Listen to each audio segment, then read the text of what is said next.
Blood hounds part 15 की शुरुआत में हम देखते हैं किम अपने पर्सनल डायरेक्टर को एक फ़ोन भेजता है और उसमें से सारी इंफॉर्मेशंस निकालने कहता है। वो फ़ोन मिस्टर ओ का होता है। डायरेक्टर वो फ़ोन चेक कर रहा होता है, तभी मिन वहाँ आ जाता है। वो उससे पूछता है तुम अब तक घर नहीं गए? डायरेक्टर कहता है मैं अपने लिए अपार्टमेंट ढूंढ रहा था। मिन कहता है आजकल अपार्टमेंट्स मिलना बहुत मुश्किल है। डायरेक्टर पूछता है आप इतनी देर तक यहाँ क्यों हैं? मिन उसे कहता है एक बड़ा केस हाथ लगा है। मैं पिछले 6 महीने से एक लोन शार्क का पीछा कर रहा था। वो इतना घटिया है कि लोगों के वीडियोस बनाकर उन्हें ब्लैकमेल करके काम निकलवाता है और आज उसके विक्टिम्स की पूरी लिस्ट मेरे हाथ लगी है। अभी उनका डेटा सॉर्ट हो रहा है। वो आते ही हम मिलके उसे चेक करते हैं। मिन के जाने के बाद डायरेक्टर किम को कॉल करके कहता है उसने बताया उसे आज लिस्ट मिल गई है। किम कहता है पता लगाओ किसने उसकी मदद की है। एक आदमी का 10 करोड़ दूंगा। ये सुनकर वो बहुत खुश हो जाता है और बताता है कल सुबह तक ओ के बारे में भी पता चल जाएगा। कॉल रखने के बाद किम नूना को बताता है उस हार्ड ड्राइव के बारे में सिर्फ जैंगदू को पता था और उसने मिस्टर चॉय को सब बता दिया। नूना कहती है क्या वो एक ही हार्ड ड्राइव थी? किम हंसता है और कहता है हार्ड ड्राइव तो एक ही थी, मगर एक लैपटॉप के बैकअप में सारा डेटा है। मगर अभी हम वो वीडियोस लीक नहीं कर सकते, वरना होंग मेरे कंपनी का ऑडिट करा देगा। नूना कहती है मगर उन्हें अगर ये पता चले कि हमारे पास अभी भी वीडियोस हैं तो ये अच्छा ही होगा। उन्हें डरा कर रखना ज़रूरी है। ये सुनकर किम हंसता है। अब अगली सुबह किम के आदमी शहर से बाहर आकर मिस्टर ओ को ढूंढने लगते हैं। वो ग्रोसरी स्टोर, पेट्रोल पंप, हर जगह जाकर उन्हें डरा कर पूछते हैं और आखिर में किराने की दुकान से उन्हें मिस्टर ओ का पता मिल जाता है। वो लोग मिस्टर ओ के घर के पास पहुंचते हैं। अब रात में गनवू और वूजिन बेसमेंट में इंतजार कर रहे थे, तभी यांग वहां आता है। वो उन्हें इनबॉम की पूरी प्रोफाइल देता है। वो लोग बहुत खुश होते हैं। यांग वहीं उन्हें देखकर हंस रहा होता है। वो दोनों भी उसे देखकर हंसने लगते हैं। यांग कहता है किसी को भी ऐसे कामों के लिए कुछ देना चाहिए। गनवू पूछता है कितना? तो यांग कहता है एक बड़ा नोट दे दो। गनवू उसके जेब में रखकर वहां से चले जाता है। उसके जाने के बाद यांग देखता है तो उसने बस 10,000 वॉन रखा था। यांग कहता है मगर मैं तो 10 लाख वॉन मांग रहा था। वहीं गनवू और वूजिन इनबॉम की प्रोफाइल लेकर घर आते हैं और कंप्यूटर में उसे देखने लगते हैं। गनवू कहता है दामिन ने ये यूज करने से मना किया था। वूजिन कहता है वो नहीं आएगी, पिछली बार वो बस यहाँ से गुजर रही थी, इसलिए हम पकड़े गए। वहीं दामिन भागते हुए घर आती है। वो कहती है फिर से मेरा कंप्यूटर यूज किया, मैंने मना किया था ना। वूजिन कहता है हमें यूज करने दो, इसके बदले हम जाने से पहले तुम्हारा पूरा घर साफ कर देंगे और तुम्हारे लिए फ्लोरल स्प्रे भी लाकर रखेंगे। ये सुनकर दामिन खुश हो जाती है। तभी गनवू को कॉल आता है। वो देखता है वो इनबॉम का नंबर है। इनबॉम उसे मिस्टर ओ की जख्मी हालत में फोटो भेजता है। दामिन ये देख लेती है और कहती है क्या हुआ मेरे दादाजी को? तभी इनबॉम का कॉल आता है। दामिन वो उठाती है। इनबॉम उन्हें 1 घंटे में शॉपिंग मॉल आने कहता है और पुलिस को फोन करने से मना करता है, वरना वो मिस्टर ओ को मार देगा। दामिन कहती है अब तुम जिंदा नहीं बचोगे। वो दोनों को ये बात बताती है। वो सभी रेडी होने लगते हैं। गनवू कहता है कम से कम वहाँ 30 लोग होंगे और उनके पास हथियार भी होंगे। वूजिन कहता है मिस्टर मून को भी बुला लेते हैं। तभी दामिन अपना तीर कमान लेकर वहाँ आती है। वो दोनों उसे साथ आने से मना करते हैं, मगर दामिन उन्हें निशाना लगाकर बताती है। ये देखकर वो दोनों हैरान हो जाते हैं। वो कहती है मुझे जो करना है मैं करूँगी, तुम दोनों मुझे रोकने की कोशिश मत करो। फिर वो तीनों वहाँ से निकल जाते हैं और मिस्टर मून को सब बताते हैं। मिस्टर मून कहता है मैं भी मदद करूँगा, मेरे बिना मत जाना। वो अपना प्लास्टर निकाल देता है और रेडी हो जाता है। कुछ देर बाद वो सभी शॉपिंग मॉल के यहाँ पहुँचते हैं। मिस्टर मून की तैयारी देखकर गनवू और वूजिन हैरान हो जाते हैं। फिर मिस्टर मून दामिन को देखकर कहता है तुम अपने दादा पर गई हो। वो वो उन्हें कहता है, मैं दामिन के साथ पार्किंग एरिया से टॉप फ्लोर पर जाता हूँ, तुम दोनों सामने से अंदर जाना, हम तुम्हें वहाँ से कवर करेंगे। फिर वो दोनों अलग अलग होकर अंदर जाते हैं। उनके अंदर आते ही किम के आदमी गेट बंद कर देते हैं और उन्हें घेर लेते हैं।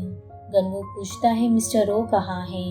इनबॉम अपने लोगों से कहता है, मार दो इन दोनों को। एक आदमी उन्हें मारने आगे आता है, मगर गनवू उसे एक ही पंच में बेहोश कर देता है। ये देखकर इनबॉम भी हैरान हो जाता है। फिर गनवू बाकी आदमियों से लड़ने लगता है। वूजिन भी लड़ रहा होता है।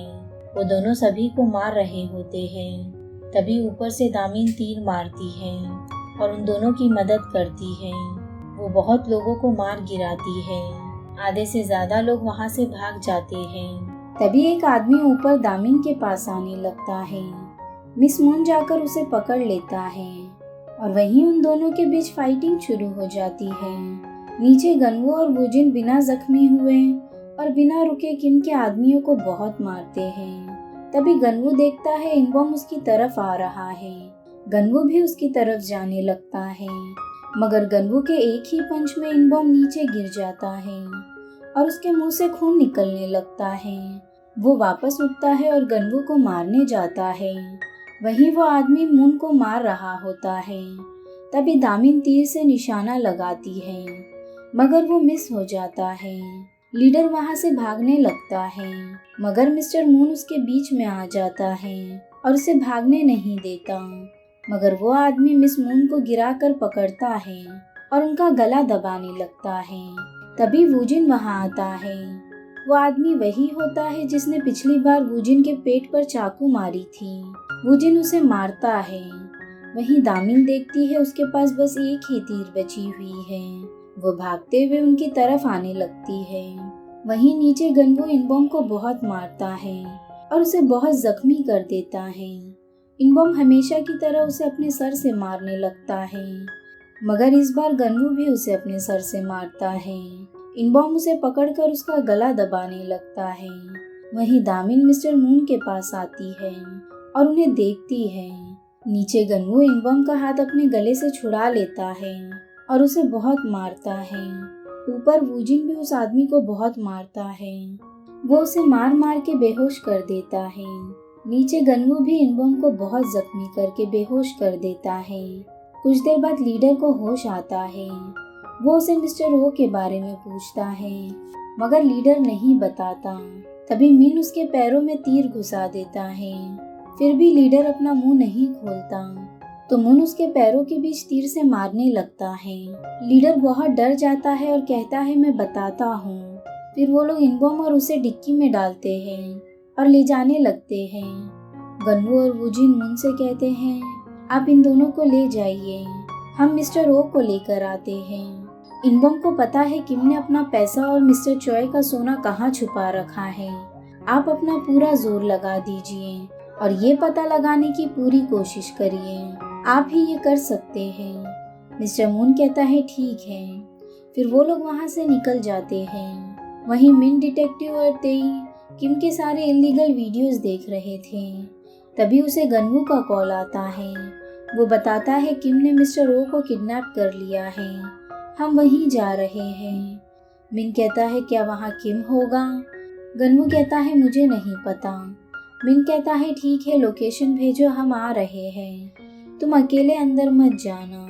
मिन जेई को बुलाता है और एक बैकअप टीम उस लोकेशन पर भेजने कहता है। डायरेक्टर देखता है वो लोग अंदर कुछ डिस्कशन कर रहे हैं। डायरेक्टर किम को कॉल करके बता देता है कि पुलिस वहां पहुंच रही है। किम अपने आदमी को कॉल करके बताता है। वो आदमी जाकर पूरा फिश फार्म साफ करने कहता है। कुछ देर बाद पुलिस वहां पहुंच जाती है और गनवू वूजिन भी वहां पहुंच जाते हैं। मिन उन्हें बताता है यहाँ कुछ नहीं है, बस एक फिश फार्म है, पर वो लोग उसे डिक्की में दिखाते हैं। मिन लीडर से पूछता है कि किसी को हमारे यहाँ आने की खबर थी? वो कहता है नहीं। गनवू कहता है कुछ लोग लड़ाई के बीच भाग गए थे, हो सकता है उन्होंने हमारे आने की खबर दी होगी। मिन लीडर को वहीं छोड़कर उन्हें वहां से जाने कहता है। वो कहता है, मिस्टर ओ की खबर मिलते ही हम तुम्हें बता देंगे। कुछ देर बाद वो लोग वापस जाने लगते हैं। दामिन रोते हुए कहती है मेरे दादाजी कहाँ हैं? गनवू कहता है थोड़ा इंतजार करते हैं, पुलिस कॉल करके हमें बता देगी। दामिन कहती है इंतजार का वक्त नहीं है। गनवू कहता है हमें पता लगाना होगा। वहीं मिस्टर मून इनबॉम को मारकर उसे सेफ के बारे में पूछता है, मगर इनबॉम नहीं बताता और हंसने लगता है। ये देखकर मून बाहर आ जाता है। तभी गनवू और वूजिन भी वहां आते हैं। मून उन्हें बताता है वो कुछ बता ही नहीं रहा है। अंदर इनबॉम हंसता है और फिर अपनी जीभ काट लेता है। उसके मुंह से बहुत खून निकलने लगता है। वो सभी तुरंत अंदर आते हैं और एम्बुलेंस को कॉल करते हैं। वो उसे एक बस स्टॉप पर छोड़ देते हैं और एम्बुलेंस उसे ले जाती है। वहीं मिन एक कॉफी शॉप में आता है और वहाँ के ओनर के बारे में पूछता है। वो आदमी कहता है ओनर बाहर गई है। वो फोन में मिन की फोटो देखता है और उसकी कॉफी में कुछ मिला देता है। वहीं होंग एक्सरसाइज कर रहा होता है। तभी किम उसे उसका वीडियो भेजता है। ये देखकर वो बहुत परेशान हो जाता है। वो मिन को कॉल करके बताता है किम के पास अभी भी मेरा वीडियो है। वहीं मिन को सब धुंधला दिख रहा होता है। वो भागकर कॉफी शॉप में जाता है और देखता है ओनर वहाँ बंधी हुई है। वो कॉल लगाने की कोशिश करता है मगर नहीं कर पाता। मिन भागते हुए सामने वाली शॉप में जाता है और उनसे नमक मांगता है। वो वॉमिटिंग करता है। वहीं कोई डायरेक्टर को मार देता है। वहीं तेई रास्ते से जा रही होती है तो कोई उसे ट्रक से उड़ा देता है। वहीं किम मिस्टर ओ के फोन से गनवू को कॉल करता है। वो कहता है खुद के लिए मुसीबत क्यों बढ़ा रहे हो, कल रात 9 बजे फिश फार्म आ जाना और अगर इस बार पुलिस को बुलाया तो मिस्टर ओ को पीसकर मछलियों को खिला दूंगा। मैंने मिन की टीम का सफाया कर दिया है। अगर चालाकी की तो अगली बारी तेरी मॉम की होगी। ये सुनकर गनवू बहुत डर जाता है। वो वूजिन से कहता है इस बार खतरा ज्यादा होगा तो हमें अकेले जाना होगा। तभी दामिन ऊपर से कहती है मुझे छोड़ने का सोचना भी मत, मैं दादाजी को बचाऊंगी। गनवू वूजिन को बाहर ले जाकर कहता है अगर हमारे वहाँ होते हुए मिस्टर ओ को कुछ हो गया तो दामिन भी योंजू की तरह टूट जाएगी। वूजिन कहता है मगर तब और अब में ये फर्क है, उस बार हमारी ये सॉलिड जोड़ी साथ नहीं थी ना, और अब हम पहले से बहुत ज्यादा ताकतवर हैं, तो हम इस बार मिलकर सभी को बचाते हैं। किम ने जितनों को तकलीफ दी है सबको। वो लोग जाने के लिए तैयार हो जाते हैं। यही ये पार्ट एंड होता है। वीडियो पसंद आया हो तो लाइक शेयर और सब्सक्राइब जरूर करना। मिलते हैं लास्ट पार्ट में।